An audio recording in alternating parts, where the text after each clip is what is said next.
Bonjour les télos, c'est Packboy pour la vidéo que tout le monde rêvait depuis très très longtemps. Donc je prétends en fait avoir plus de 3500 mangas, plus de 600 comics et tout ça. Sauf que j'ai, on va dire, montré que mes achats que je fais tous les mois et tout ça. Bon, comme vous pouvez le constater, j'achète énormément tous les mois. Donc déjà ça peut donner une idée, une équivalence de ce que j'ai dans ma collection totale. Et on m'a souvent demandé, bah justement, photographie ta collection de malades, montre tout ce que tu as, montre toute la folie. Et le petit problème temps, c'est que donc j'ai mon appartement, mais j'ai aussi donc chez mes parents qui contient le plus gros de tous mes achats, puisque il y a plus d'espace là, donc j'ai commencé ma collection très tôt, vers l'âge de 10 ans, ce qui fait que justement donc il y a plein de choses à montrer, comme vous pouvez le constater depuis tout à l'heure en regardant par derrière. Voilà, c'est monstrueux.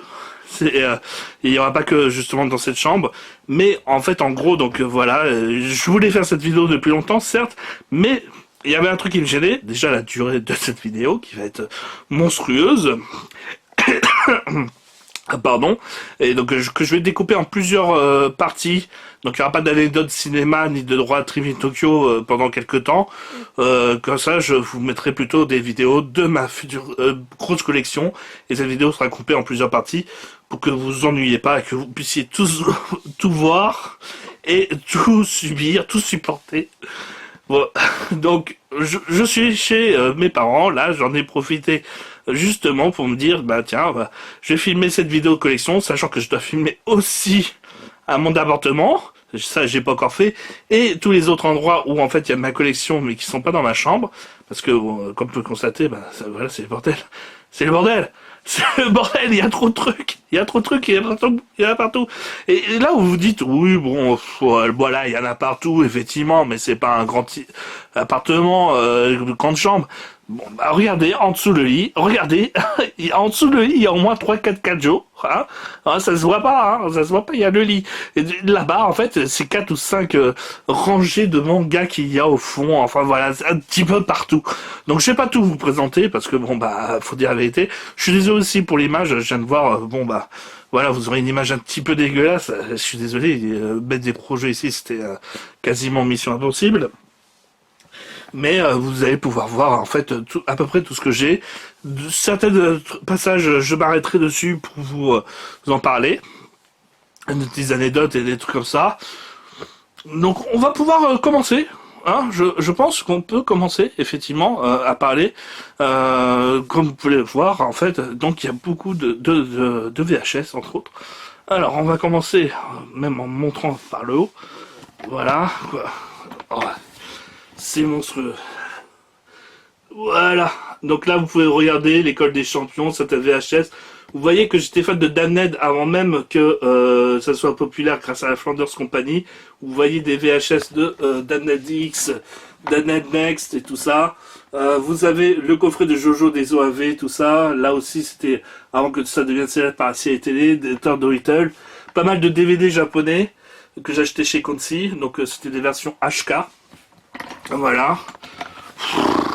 Autant dire, c'est carrément monstrueux. J'étais très fan de Hikaru no Go et de Edgar, détective cambrioleur. Vous avez le coffret collector de Old Boy et quelques tomes de code de combat. Oh mon dieu. Et j'ai mangé chinois et c'est une catastrophe. Je suis en train de mourir. Oh là là. Autant dire, c'est une vision monstre. Donc ce que je vais faire en tout, c'est faire une petite pause et reprendre la caméra et pas le mettre avec le trépied. Alors à tout de suite. Dans les autres trucs où je suis que j'étais véritablement fan et que donc en fait c'était très rare que j'achetais des cassettes, comme vous pouvez le constater. Souvent en fait c'est du enregistré. Donc là par exemple ce sont des photocopies des jaquettes de Samurai de l'Éternel et de Red Dwarf, et en fait que j'enregistrais via Game One. En fait c'était à l'époque où en fait on connaissait le CanaSat venait à peine de débuter avec des chaînes comme Game One et tout ça. Et moi en tant que fan de Japanimation et qui avait très très peu ça dans les télés, en tout cas de chaînes nationales, on pouvait retrouver du manga après le Code Dorothée dans les chaînes câblées, donc dans Game One entre autres. Et c'est grâce à ça que donc j'ai pu faire pas mal de collectes. Bon, bien entendu, je continue à en acheter quelques-uns chez AK Vidéo, par exemple, ou Manga Vidéo, avec les Blackjack. Là, vous pouvez voir la collection des Blackjack, ou le film de Dragon Ball. Et, bien entendu, bah, Cowboy Bebop, chez D-Bex, qui sortait Evangelion, qui sortait Escaflowne, à l'époque. Et donc, j'ai acheté toutes les VHS de Cowboy Bebop, que j'ai réacheté ensuite après en coffret DVD. J'avais trouvé dans une brocante, et j'étais vachement content, des tonnes de VHS de Jackie Chan, de la collection Delta Video en rouge. Et donc ça a pu me permettre de compléter ma collection avec beaucoup de films de Lowe surtout. Le gagnant et First Mission et la Mission Fantastique, ce sont les seuls qui sont pas de Lowe. Parce que les autres, je les avais tous déjà enregistrés, tout ça. Donc voilà, mais j'ai trouvé ces vidéos. Pareil chez Conti, j'avais acheté les DNA et tout. Enfin bon, vous pouvez le constater, il y a pas mal de choses déjà, hein. Les Kimangumi, là il y avait beaucoup de cam, Family Compo et Kimangumi. Family Compo, ce sont des premières éditions, donc qui coûtent super cher, qui coûtaient 40 € le tome. Vous allez tout en haut, hop là. Comment on fait? Hop là. Hein, comme vous pouvez le constater, donc beaucoup de VHS de Dragon Ball Z qui sortaient en kiosque un par un et qui racontaient toute la série. Avec certaines VHS de AB et qui proposaient les films. Et les VHS, c'était donc soit des séries que j'adorais, comme Sliders et tout ça, quand j'enregistrais, mais là aussi je les ai réachetés en DVD. Mais en tout cas, comme vous pouvez le constater, j'achetais beaucoup de VHS. Vous allez pouvoir le constater un petit peu tout le long. Il y a beaucoup de VHS avec des trucs préenregistrés. Bon, voilà, on était pas non plus une famille de riches, donc on enregistrait beaucoup à la télévision. Même les épisodes de Dragon Ball Z, j'ai beaucoup enregistré à la télévision. Là, comme vous pouvez le constater, donc en fait, on a le coffret de séries animées, Hikaru no Go, comme je vous l'ai dit, l'autre coffret, parce que j'étais un grand fan. Derrière, il y a le coffret des Inconnus, puisque là aussi, ce sont mes comics favoris. Kimangumi, Collège Fou, Captain Flamme. Derrière, il y a du Olive et Tom, je sais pas si ça se voit. Vous avez du Max et compagnie, Gunhead, France 5. Parce que voilà, donc je vous l'ai dit, je découvrais Game One, donc les films amateurs aussi en même temps.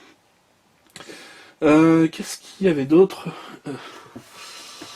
de compléments loufoques, Torpedo, je sais même pas qu'est-ce que c'est, je m'en souviens même plus, je crois que c'était de la merde. J'adorais les Nous, bien entendu, dont il y a un gars et une fille. Bien entendu, il y avait même un des coffrets, je sais plus lequel, qui est dédicacé par les deux acteurs. On rangera ça tout à l'heure. Ah, bah voilà. Qui est dédicacé parce qu'on a rencontré les acteurs. Voilà, donc ça fait pas mal. On était en fait vraiment des grands fans de Jean Dujardin, donc ma mère qui n'était pas très fan des Nous adorait quand même un gars et une fille. Donc c'était un des rares trucs qu'on avait tous en commun, un gars et une fille. Ici, en fait, ce que vous avez beaucoup, en fait, c'est des films de comédie. Donc, vous avez une case en moins, les vieilles VHS en noir et blanc et les jaquettes. Je sais pas si David Mourier ou compagnie me regarde, mais ça doit lui rappeler beaucoup de souvenirs. En fait, ici, en fait, on peut le constater, c'est surtout beaucoup de comédie. Il y a 3 rangées de VHS, donc je vais pas tous les montrer. Ça sert à rien. Surtout au fond, en fait, vous avez toutes les VHS des Guignols de l'info. Parce que là aussi, j'étais un très grand fan. Beaucoup de comédies. Donc Les Ventura, 8 femmes, bon c'est un thriller mais bon. Certains Jackie Chan encore. C'était surtout les documentaires ici. Et ensuite, juste en dessous, on avait donc les CD, tous les CD à peu près de musique. Je suis moins musique en fait, on peut le constater. J'ai juste une petite rangée, pareil en dessous, avec beaucoup de CD piratés comme vous pouvez le constater. Mais il y a un petit truc que franchement je sais pas si vous étiez au courant, mais il y avait une émission qui s'appelait Fréquence Cartoon. Je sais plus si c'était tous les mercredis ou les jeudis à un certain horaire et qui diffusait l'actualité des mangas et des animés et des dessins animés en général, et on avait des génériques de dessins animés français ou même japonais de temps en temps, et j'enregistrais toutes ces émissions là. Il y avait aussi Diffoul et les doubles appels que j'enregistrais simplement. Et qui faisait que j'avais beaucoup de choses déjà en place. Bien entendu, là ça fait partie des trucs un petit peu plus récents. Donc on a Ashit 21, Là aussi, c'est un de mes mangas de sport favoris avec Ulysse 31, vous pouvez constater là, hop là, le coffret DVD, je l'ai aussi en VHS un petit peu plus haut. En gros, quand j'aimais vraiment, je réachetais en DVD tout ça. Ce qui est présent sur le bureau un petit peu, là, c'est plutôt le bordel de mon père. C'est des trucs à mon père, ça, donc je les montre pas tous. Je les montre pas tous. Qu'est-ce qu'on avait devant les trucs? Voilà.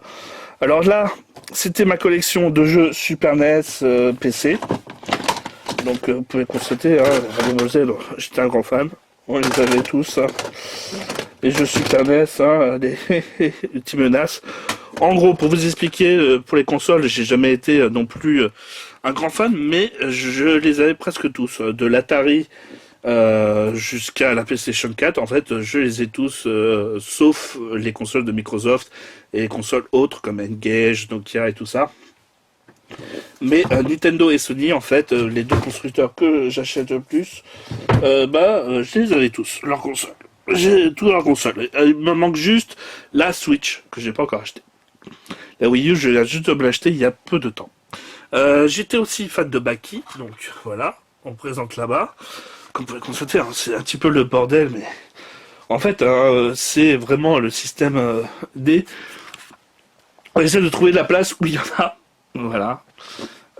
Donc là aussi, en fait, on se retrouve avec une grosse collection. Donc sachez que Michael Jackson, en fait, je suis un très très grand fan. Au point que j'ai une poupée et plein de cassettes et de concerts et de documentaires sur le personnage. Et sur les Jackson 5 et tout ça, parce que voilà, Michael Jackson, c'est ce qui m'a fait aimer la musique et qu'à chaque fois que je vois un de ses concerts, je suis complètement sur le cul. Donc là-haut, en fait, c'est beaucoup de choses. Il y a du film à l'intérieur encore, il y a du France 5 ou du Capri Fighter, mais il y a aussi beaucoup de choses sur Michael Jackson. Juste au-dessus, on va enlever le ventilo. Non, allez se crocher. Bon, c'était un truc qui était pas là quand j'étais là. Avec les coffrets Toy Center, Fly, Metropolis, DNA, vous pouvez constater, je les ai rachetés en français. Parce qu'en fait, je suis un très fan de Katsura, mais quand il fait des comédies romantiques, j'ai pas les Z-Man, le manga Z-Man, mais j'ai les coffrets de DNA, j'ai les coffrets de... enfin, pas de Ice, puisqu'ils sont pas sortis. Aussi, mais en très très peu d'exemplaires, donc j'ai pas pu les acheter. Juste en dessous, en fait, donc c'est dédié aux mangas et aux animés de mon auteur favori, que tout le monde le sait. Enfin, tout le monde le sait. Si vous le savez pas, c'est Yoshihiro Togashi. Donc voilà, regardez. Voilà, c'est un Toy Center, les Yu Yu Hakusho, avec les DVD qui sont vous. Comme vous pouvez constater, je les ai achetés même en version japonaise. Derrière, dans le fond, il y a même ces histoires courtes. Vous avez des cartes Yu Yu Hakusho ici. Hein, voilà. Vous pouvez constater, j'ai levé le même Yu Yu Hakusho et un Toy Center. Donc en deux versions, la version japonaise et la version française. C'est vous dire à quel point je suis fan, alors que je comprends rien de la version japonaise. Mais voilà, j'ai acheté tout parce que je suis un fan, tout simplement. Ensuite, juste en dessous, encore une fois, donc là c'était pas mal de coffrets, de dessins animés. Où vous voyez Kenshin le Vagabond, les OAV, qui était très connu. Ah tiens, City Hunter, les téléfilms et les OAV, je les ai tous en VHS chez DBX. Par contre, je les ai jamais rachetés en DVD, alors que bon... Voilà. Ça, cette vidéo-là. Donc, ça, c'est une petite anecdote qui est assez marrante. Donc, on va se poser. On va se poser et raconter ça. Donc, on savait que j'étais fan de dessins animés japonais et tout ça. Regardez même derrière. Donc ce dessin animé est assez spécial. On était dans un magasin, une boutique qui vendait un petit peu des mangas, des animés en version japonaise, qui n'existent plus à l'heure actuelle et tout ça, et tout ça, et qui proposait des tonnes de cette VHS là à 10 francs. Mon frère, qui avait à tout casser, je dirais 12 à 14 ans à l'époque, et qu'on était dans cette boutique là pour m'acheter des trucs pour mon anniversaire, s'est dit bon, ça coûte que 10 francs, c'est le maximum que je peux lui offrir, donc je vais lui offrir cette VHS là, même si l'animé n'a pas l'air génial et tout ça. Bah d'ailleurs, voilà, ça reste un animé et tout, comme il est fan et tout, donc ça augmentera sa collection. Il aime bien de toute façon acheter tout ce qu'il vaut, tout ce qu'il y a dans le truc. Et personne ne nous a dit qu'est-ce que c'était ce truc, hein. C'est vraiment, on a pris ça, voilà, sans savoir ce que c'était. Hein. D'ailleurs, ça contient qu'un seul épisode de 30 minutes. Et en fait, ce dessin animé-là, c'est un hentai zoophile. Ah, faut le savoir, hein, parce que là, on dirait plutôt un sojo, on est d'accord, hein, les gars. Il n'y a aucune trace et tout ça. Non, mais à la fin, le chien, là, tu vois, le chien et sa maîtresse, bah, ils font des trucs ensemble, entre autres. Très cochon, hein. Quand j'ai vu ça, j'ai vu, oh, ok. Bon, bah après, voilà, moi, l'esprit perverti, hein, qu'est-ce que vous voulez, hein, on est mort, hein, on est mort après, disons ce genre de choses. Adrien Sauveur du Monde, putain, bon, regardez les